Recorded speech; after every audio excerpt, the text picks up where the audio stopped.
Espace TV, le 22h.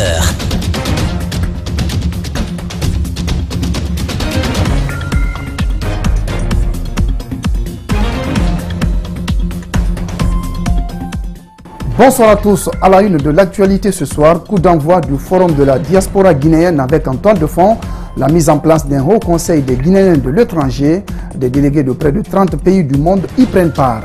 Les associations de presse déterminées à poursuivre en justice les responsables de l'Éco-3 de Matam pour agression sur des journalistes. Une rencontre à la demande de la gendarmerie ce mercredi a été boudée par les associations de presse. Vers une présidentielle anticipée au Venezuela avant le 30 avril, à laquelle le président Nicolas Maduro va se représenter, c'est une décision de la constituante dominée par des pro-Maduro. Voilà pour le sommaire. Bonsoir à tous et merci de nous rejoindre au compte de ce 22h. Coup d'envoi du forum de la diaspora guinéenne ce mercredi à Conakry. Ce forum mobilise des délégués venus de près de 30 pays du monde. Il sera question de la mise en place d'un haut conseil des Guinéens de l'étranger. Celui-ci aura pour le rôle mobiliser la diaspora et l'impliquer dans le processus de développement socio-économique de la Guinée. Alseni Bari, Yacouba Traoré nous signe ce compte-rendu. Ils sont des dizaines de Guinéens venus de l'Afrique, de l'Europe et de l'Amérique à prendre part à ce forum de la diaspora guinéenne. Il est question de mobiliser ces Guinéens de l'extérieur pour la mise en place du Haut Conseil des Guinéens de l'étranger. Cette structure aura pour tâche de prendre en compte les préoccupations de leurs compatriotes, également amorcer des projets de développement dans les domaines socio-économiques. Je suis d'avance persuadé que le fonctionnement de cette instance aura un impact positif sur l'amélioration des relations entre le gouvernement et la diaspora guinéenne dans l'intérêt supérieur de la nation. Sa contribution dans la mise en œuvre du Plan national de développement économique et social, le PNDES. Il s'agira donc de donner un nouveau souffle à ces Guinéens de l'étranger, favoriser la collaboration avec les représentations diplomatiques, aussi créer un climat de confiance entre eux et l'État pour le transfert des fonds et l'implantation des entreprises. La contribution directe de ces Guinéens à l'essor de développement du pays, bien que faiblement visible, n'est pas négligeable. Elle est sous forme de transfert d'argent à leur famille, de création de petites entreprises, de contribution financière à l'éducation de membres de leur famille. Selon la Banque mondiale, en 2016, le transfert des fonds des migrants vers la Guinée est estimé à 98 millions de dollars, soit 1,4% du PIB. D'où la nécessité de la mise en place de ce Haut Conseil des Guinéens de l'étranger, aussi favoriser le retour des migrants. Il devra se construire sur les besoins des bénéficiaires dans les pays de retour, la nécessité d'une réponse d'urgence pour les retours massifs, l'implication des organisations de la diaspora dans le processus de retour des personnes migrants irréguliers, notamment par la sensibilisation et l'assistance. Ce forum intervient à la suite des élections du Conseil des Guinéens de l'étranger dans plus de 30 pays. Les travaux vont durer 2 jours. Toutes les communes urbaines de Conakry possèdent au moins une maison des jeunes, sauf Matoto. Ce mercredi, un responsable du ministère de la Jeunesse, dans une interview accordée à nos reporters, promet la construction des lieux de loisirs une fois obtenu un financement des bailleurs de fonds. Abdraman Ba, Aliouba. Elles sont à peu près 17 maisons des jeunes construites dans la capitale Conakry. Parmi les 5 communes, seul Matoto qui n'a toujours pas bénéficié d'infrastructures culturelles destinées à la jeunesse. Matoto a d'autres maisons, mais qui ne sont pas de type permanence jusqu'à présent. Parce qu'il y a 2 qui sont en construction. À l'arrêt, oui, bien sûr. Bon, c'est en fonction aussi du financement. Le département de la jeunesse qui s'occupe de la construction de ces espaces de loisirs ne dramatise pas pour autant la situation, tout en annonçant la réalisation de ce rêve, longtemps attendu par la jeunesse de cette commune. On leur a déjà dit, les 2 maisons qui sont déjà entamées, à Sangoya et à Matoto siège, la mairie, sont prioritaires. Dès qu'il y a un financement, qui est acquis, qui est obtenu au niveau du BND, parce que ça c'est le BND, le budget national de développement, c'est eux qui financent. Donc dès que cela sera obtenu, il n'y a pas de souci, on relance. Ce rêve pourrait certes être une réalité, mais le problème d'espace risque de faire défaut, vu que les domaines destinés à ces projets sont occupés par des particuliers. Ce sont des anciennes permanences qui ont été léguées par des personnes. Donc si on donne à une structure, bon, à un État, un terrain, l'État s'en approprie. Donc il n'y a pas de raison que ce soit maintenant que les gens réclament. Ils savent que c'est une ancienne permanence. Les anciennes permanences sont des anciennes permanences. C'est légué à la Deuxième République pour servir de maison des jeunes ou d'auberge de jeunesse. Aujourd'hui, les travaux sont aux arrêts sur les 2 maisons de jeunes qui sont en construction dans cette commune. Le ministère de la Jeunesse, habilité à les construire, attend les financements. La campagne électorale pour les élections communales a débuté le 19 janvier 2018 à travers tout le pays. Depuis, partis politiques et candidats indépendants sont dans la ferveur de cette campagne pour aller à l'assaut des électeurs. Alors, que dit la loi sur le déroulement de la campagne? Qu'en est-il de l'ouverture et de la fermeture de celle-ci? Nous avons posé la question au juriste Mohamed Kamara. Écoutez sa réponse. En battant campagne, avoir à présent à l'esprit que l'article 43 de la loi électorale interdit de faire des attroupements électoraux, des manifestations à caractère électoral de 23h à 7h du matin. C'est pour éviter des nuisances sonores, des troubles anormaux de voisinage et d'autres formes de nuisances. Ils doivent battre campagne jusqu'à la veille du scrutin. C'est-à-dire concrètement, le samedi 3 février, on ne doit pas battre campagne. Encore moins le jour J. On n'a pas dit que la campagne dure 15 jours. L'article 38 indique de la loi électorale que la campagne est ouverte 15 jours francs avant le jour J. Mais ça ne veut pas dire que la campagne dure 15 jours. En pratique, la campagne dure 14 jours parce qu'elle s'arrête à la veille à 0h. Voilà, c'était donc le juriste Mohamed Kamara qui se prononçait sur le déroulement de la campagne électorale en vertu du code électoral, des propos recueillis par nos reporters. Dans l'actualité encore, le syndicat libre des enseignants-chercheurs de Guinée SLEG a fait une déclaration ce mercredi à son siège à Donka. Objectif, engager le processus de renouvellement du bureau exécutif dont le mandat a expiré depuis le 5 décembre dernier. Ce n'est pas tout. Aboubakar Souma et Si ne reconnaissent plus les déclarations de Lumbemba Souma et ses acolytes et leur invitent de sortir par la grande porte de l'histoire syndicale en Guinée. On écoute le porte-parole du SLEG. Vu les différentes violations démagogiques et flagrantes des articles cités si haut, nous enseignants, enseignantes et chercheurs de Guinée, rejetons avec la dernière énergie ces déclarations nulles et sans effet. Décide, à partir de l'instant que les camarades Souma Louis Bemba, Savané Si Suleiman, Ba Kadiatou, Balde Tanou, Diallo Ousmane Houra, Keita Namori ne doivent plus parler au nom des enseignants de la République de Guinée.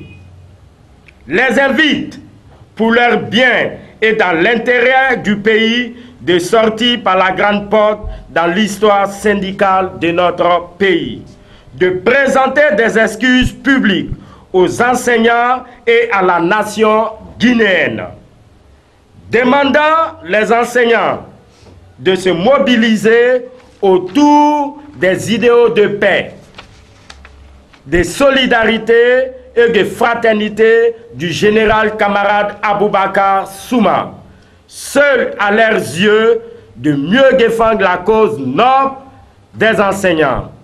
Décide d'être unis, solidaires plus que hier pour que vivent les enseignants. À bas les démagogues, à bas les traites. Ceux qui vivent sont ceux qui luttent, a dit Victor Hugo. Ensemble, nous vaincrons. Camarades, salut! Salut! Voilà, Mohamed Bangoura, porte-parole du SLEG, des propos recueillis par nos reporters Malik Sandiana Kamara et Alseni Kamara. Comme annoncé dans les titres, après les violentes répressions contre les journalistes à l'Écho 3 de Matam, le 31 octobre 2017, les victimes à travers les associations de presse ont décidé de porter plainte contre les gendarmes de la même unité. Ce matin, ils étaient conviés par les responsables de cette unité de la gendarmerie pour trouver une issue favorable, mais ils ont brillé par leur absence. Reportage Mariam Foudé Camara, Lamine Silla.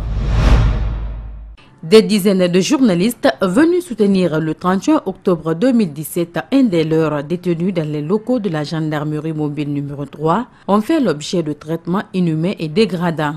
Le secrétaire général de la presse privée se souvient encore. Lorsque M. Abouakar Silla, le DG de Gangang, a été arrêté, lorsqu'il a passé la nuit au niveau de l'escadron mobile, le lendemain, plusieurs employés de la presse privée se sont donc déplacés pour aller rendre visite à notre confrère. Une dizaine de personnes ont été blessées, 25 personnes qui ont perdu des biens. Sidi Diallo s'indigne contre cette démarche de la gendarmerie mobile numéro 3. C'est à travers les réseaux sociaux, Facebook, que ce mercredi, on était invité du côté de l'escadron mobile. On a appris que M. le procureur devrait entendre les deux commandants. Et alors que la presse doit se rendre là-bas. Comme ça, il faut qu'on se respecte un peu. C'est pourquoi les associations ont décidé à l'unanimité, pour l'instant, de ne pas répondre à l'invitation. Les responsables des associations de presse n'entendent pas baisser les bras. Ils demandent que justice soit rendue. Sincèrement, nous voulons une justice. Il faut que justice soit faite. Il faut que les gens soient dédommagés. Parce que malheureusement, on n'était pas quand même armés. On était juste allés s'enquérir des nouvelles. Malheureusement, il y a eu des tensions. Voilà ce qui s'est passé. Nous déplorons. Il faut que justice soit faite. La deuxième phase du projet assistance technique à la gouvernance économique et renforcement des capacités des ressources humaines de l'administration publique a été lancée ce mercredi à Conakry. Le projet est financé à hauteur de 22 millions de dollars, coût d'exécution additionnel par la Banque mondiale. Makiso Abdoulaye Kamara. La première phase du projet d'assistance technique et de renforcement des capacités à la gouvernance économique était financée à hauteur de 10 millions de dollars. L'exécution correcte de ce projet a permis au gouvernement guinéen d'obtenir un second financement, cette fois-ci de 22 millions de dollars, a indiqué le représentant résident de la Banque mondiale. Il y a encore du travail en ce qui concerne la gestion des ressources humaines, la fonction publique, etc.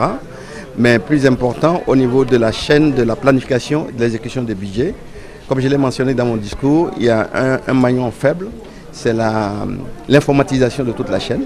Donc ça va être un chantier important. Et nous avons pensé aussi appuyer la coordination globale gouvernementale, aider la primature et d'autres acteurs pour avoir une plus d'efficacité. Et le dernier, qui n'est pas le moins important, nous avons pensé important de renforcer le dispositif des statistiques. L'assainissement du fichier de l'administration est l'un des bénéfices de ce projet avec l'élimination des fictifs sur le fichier de la fonction publique. Sur ce volet, 30 milliards de francs guinéens ont été réorientés vers certains domaines d'activité. C'est le ministère du Plan et de la Coopération internationale qui assure la tutelle et gère le projet. Aujourd'hui, nous savons tous que la problématique du développement en Guinée, c'est la bonne gouvernance. Et qui dit bonne gouvernance dit renforcement des capacités. Ce n'est pas seulement dans le sens où il faut qualifier la dépense publique par exemple ou bien renforcer la gestion des finances publiques de l'État, mais aussi intégrer dans le processus la gestion efficace des projets. Parce que c'est ça le vrai problème, comment faire en sorte que les annonces des partenaires se concrétisent en financement réel de projets pour atteindre les objectifs visés. Ce projet s'inscrit dans le cadre de l'exécution du programme national de développement économique et social qui est chiffré à 1,6 milliard de dollars, a déclaré la ministre du Plan et de la Coopération internationale. La veuve de Dr Kianoma Dousso, ancien président de l'EGDAS décédé en 2015, est expulsée de son lieu d'habitation à l'héliport de la Bellevue par les agents du CIMS. La famille accuse l'homonyme du défunt Thierno Madou, directeur adjoint du budget, d'être la source du problème. Ce matin, les agents de la CMS ont vidé la maison et son contenu et sommé les occupants de quitter les lieux. Reportage Mohamed Valek Touré, Alseni Kamara. So Mamadou Bobo est le petit-fils du feu Kernoma Dousso, ancien président de l'Organisation guinéenne des droits de l'homme. Depuis le décès de ce dernier, Sa famille ne vit que dans cette concession située à l'héliport de la Bellevue, un appartement de l'État. Ce matin, la famille accuse l'homonyme de Kernomadou d'avoir payé les agents pour venir les déguerpir de la maison. L'ordre est venu selon l'information que j'ai reçue. C'est l'homonyme du vieux Kernomadou, le directeur national adjoint du budget, qui est derrière tout ça là. Parce qu'on a fait le papier, la famille a désigné avec le ministre de la Justice, on dit on n'a qu'à remettre le nom de ce dossier à sa femme.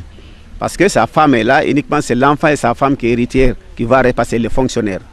Mais paraît-il que c'est Kernomadou qui a bloqué le dossier au niveau du patrimoine bâti. Et tout ça parce que la vie est partie pour le sien, c'est une question de vengeance, je ne sais pas quoi. Et il dit qu'il va récupérer ici, c'est lui qui a le droit de venir rester ici. L'homonyme du défunt, qui est l'actuel directeur national adjoint du budget, est accusé d'être l'instigateur de ce déguerpissement. La veuve malade depuis quelques mois continue à suivre ses soins à l'étranger. So Mamadou reconnaît que cette demeure appartient à l'État, mais la procédure avancée est illégale selon lui. C'est une maison de l'État, ça ne m'appartient pas, quel que soit le pays que l'État va récupérer. Tout ce qui me préoccupe, c'est comme à l'arrivée de la vieille, trouver que l'engagement que vous avez pris un papier même signé par la justice, qu'il m'a confié. Voici sa voiture, derrière là-bas. Quelqu'un qui peut aller rester en aéroport, comme André, laisser sa voiture ici. Ses matériels, ses photos, ils ont tout à la salle. Après moult tentatives, l'accusé ne s'est pas prêté à notre micro. Le délai est donc donné à So Mamadou de libérer la maison avant le mois prochain.